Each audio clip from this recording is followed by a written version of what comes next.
In this video, I will be using Dism to remove OneDrive from Windows Image. I'm starting this video from my GitHub page, and that's because there are a few bits of information here that I will be using for this video, and I will leave the URL in the description down below. And here you can find all the snippets that I will be using in this video. Also in the bottom of the page there are more of my videos that are related to this topic.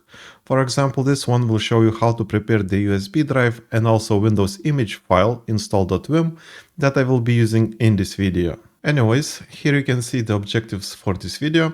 The main one is to remove OneDrive installation from Windows Image. And to achieve it, I will be mounting Windows Image, then I will mount default users registry. After that, I will be removing OneDrive installation registry entry, and that's basically it. After that, I will only need to dismount the registry, dismount Windows Image, then split install.wim Windows Image file so that we can place it in the USB drive and then test the changes that we make to the Windows Image. But before making any changes to the Windows Image, I will try to explain how OneDrive appears on the computer in the first place. And this is very important because if you know how to remove OneDrive installation from Windows Image, this will also allow you to understand how to add your own software installation packages to the Windows Image. And one important note is that this type of software installation only works for applications that don't require administrative privileges to install. Anyways, to show how OneDrive installation works, I will go to my VMware workstation where I have this clean Windows 11 installation. As you can see in my system tray, we have OneDrive installed. Also, if I open File Explorer, here we can see OneDrive in the sidebar. And the first important thing to understand is that OneDrive does not come installed with Windows. The installation for OneDrive happens for each user on the computer during the first sign-in, and each user on the computer has his own instance of OneDrive installation. And because each user has his own OneDrive installation, that means that the executable files are in our user profile. And we can double check that by going to the Start menu, searching for OneDrive, then clicking on the Open File location, and this is not the correct location, we need to right-click again and click on Open File location once more. And here we can see all the executable files for OneDrive, and if I go here, you can see that the files are located under the user account. And these types of applications can be very annoying to deploy or remove. That's why it's important to understand how the installation works. And now I will be creating another local user account to show you that the OneDrive installation will be executed for him. And after installation, that OneDrive executable files for that user will be in a different location. As you can see, for this user, the files are located under the admin user profile.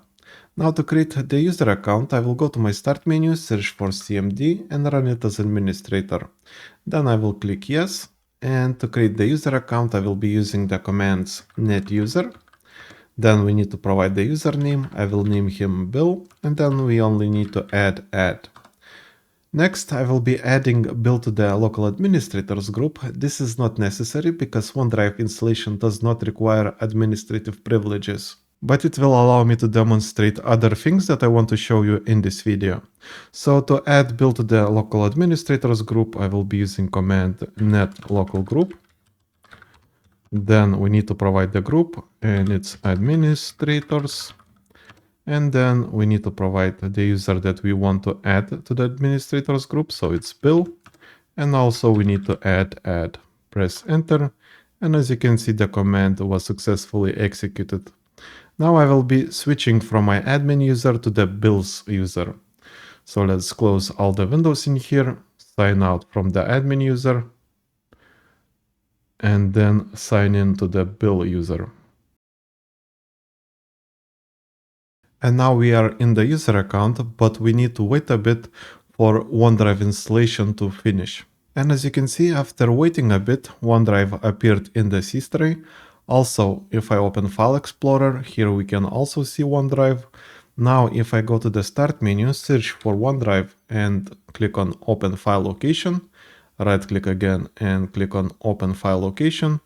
Here we can see all the executable files, and we can see that OneDrive for this user is located under the Bill's user profile. And that means that currently we have two instances of OneDrive installed, one under the Bill account and second one under the admin account. The next part is to understand how OneDrive installation is executed, and for that we need to explore default users registry file. And to do that, I will open another tab in here, go to this PC, local C drive, users, and then, because it's a hidden folder, I will enter default in the link. And here we have the default user's profile. And default user is like a template when we create a new user on the computer. And that means that all the changes that we make to this profile will apply for new users that we create, and it will not affect existing users. And for this video, we only care about this file right here called ntuser.dat. This is the default user's registry file. And because, like I said, the default user is like a template for new users, all the registry changes that we make to this file will apply for all users that we will be creating on this computer. And this is important because OneDrive installation is executed because of the registry entries that are inside of this file. And to modify this registry file, first we need to load it in our registry. And for that, first I will go to the start menu, search for regedit, I will run it as administrator, click yes here, and here in the local machine, we can see our default registry keys. And now to load this file into my registry, I will once again go to the start menu, search for cmd, and once again I will run it as administrator. I will click yes here. Now to load the registry, we need to type reg load. Then we need to provide the location where we want to load. I will be loading in the local machine hive, so I will enter hklm and then slash, and then I will just add the location that I want. So I will add image. As you can see, currently this location does not exist in here. And next we need to provide the file that we want to load. So this file is located in the C drive, then users, then default, and then ntuser.dat file. If I press enter, you can see that operation completed successfully. And now if in my registry editor, if I go to view and click on refresh, you can see the key appearing in here. And now that we have the default users registry file loaded, we need to remove the registry entries that are responsible for executing OneDrive installation. And the registry entry that we're looking for is located in the users run registry entry. And to find it, we need to go to software, Microsoft, then Windows, then current version, and here we have the run key. And as you can see, here is the registry entry that is responsible for executing OneDrive installation. And if I click on it, here we can see the location for the OneDrive installation file. As you can see, it's located in the system32 folder. And here we can see the silent switch that is used to perform the silent OneDrive installation. Anyways, we can close this window. And to stop OneDrive from installing, the only thing that we need to do is to remove this registry entry. So I will delete it. And next we need to unload this registry hive that belongs to the default user. So for that, first I will click on here, then go back to the command line. And now we need to execute another command, and it's called reg unload, and then provide the registry location that we want to unload. So in my case, it's hklm/image. If I press enter, once again, we get the message saying that the command was executed successfully.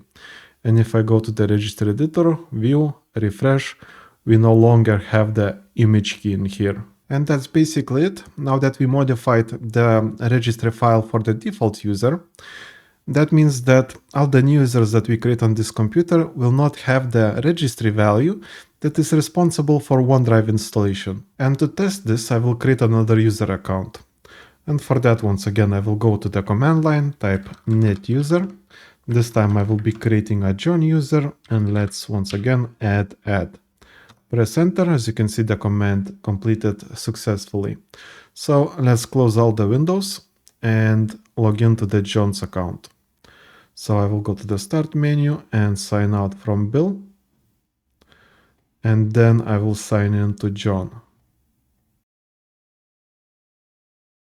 And as you can see, John's account was created. And this time, no matter how long we wait, OneDrive is not appearing in the C tray, and also it's not here in the file explorer. And now that we know how to prevent OneDrive from installing on the new user accounts, we can use this knowledge to modify the Windows image. And for that, first I will go to my Downloads folder, because here I have the Windows image that I will be modifying. I will also create a Windows folder in here. As you can see, this will be an empty folder for now. And then I will go back to my GitHub page, because here I have all the snippets that I will be using to modify the Windows image to prevent OneDrive from installing for all user accounts on the computers that I will be installing Windows from that image. And in this video, I will not go into details on how the commands work, because I already made videos like that before. And if you want to know more, you can check out, like I said before, the videos that I have here in the bottom of the page. And the first command that I will be executing is for mounting the Windows image. So to execute this snippet, I will click on the button right here to copy it. Then I will open a terminal window. I will run it as administrator. And then I will insert the snippet from the GitHub page. Press enter and enter. Now we need to wait a bit for the image to load. And as you can see, the command executed successfully. So if I go to my Downloads folder, and inside of this Windows folder, we can see the loaded Windows image. The next part is to load the default user's registry file from this image. And once again, if I go to the users, enter default in the link here, we can see the registry file that belongs to the default user. So once again, we need to load this file to our registry and remove the registry entry that is responsible for OneDrive installation. Now to load this registry file, we need to execute the command that you see here. As you can see, the location here belongs to the default user's registry file. Now to execute this command, once again, I will click on the button right here, go to my terminal, insert the snippet and press enter. And the command executed successfully. So to double check, I can run regedit. And here in my registry editor, and then in my local machine hive, I can see this image key that is the loaded default user's registry file. Now to modify this registry file and remove the registry entry that is responsible for OneDrive installation, I will be using this snippet right here. So I'll click on the button right here to copy the snippet, go back to the terminal, insert the snippet, press enter, enter once again, and the command executed successfully. So that's basically it. Now we no longer have the OneDrive installation execution in our Windows image. So next is to unload the registry and also to unload the Windows image. And here is the next snippet that I will be using. It's the regunload command. Once again, I will click on the button and go to the terminal, insert the snippet, press enter. The operation completed successfully. So if I go to the registry editor, go to view and refresh, as you can see the image key disappeared. And the last step is to unload the Windows image. And before executing this command, we need to make sure that we don't have any files or folders opened that are from this mounted image. So for that, I will go to the File Explorer, and here we can see that I opened a folder that is inside of the image. So once again, I will just go back to the Downloads folder to close the folder from the image. Go back to the GitHub page, and now we can click on the button right here to copy the snippet, insert it in here, press enter, and now we need to wait for the image to dismount.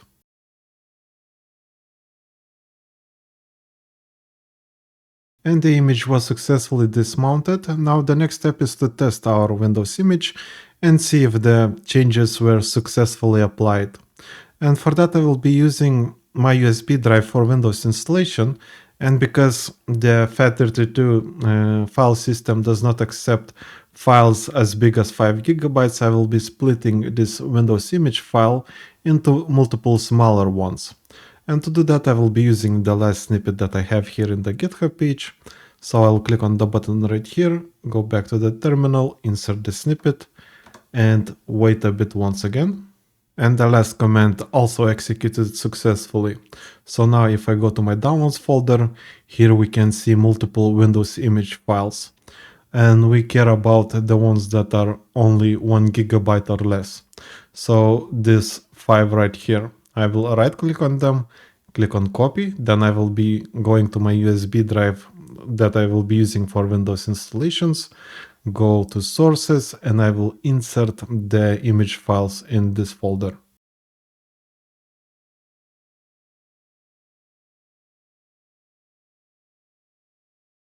And now that I have the Windows image inside of my USB drive, I will be using it to install Windows.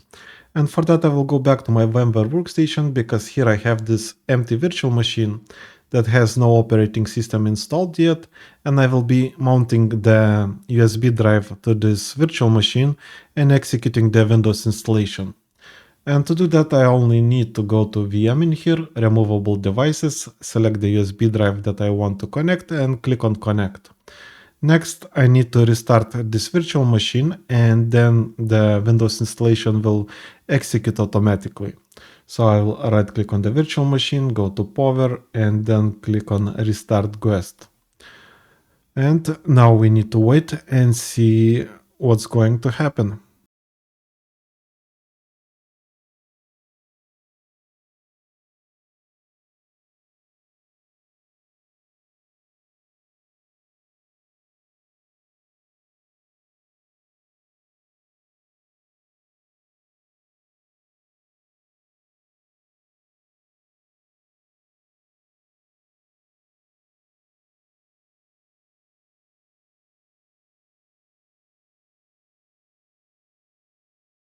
And as you can see, Windows installation is over and we don't see OneDrive in our sys tray, and also we don't see it in the file explorer.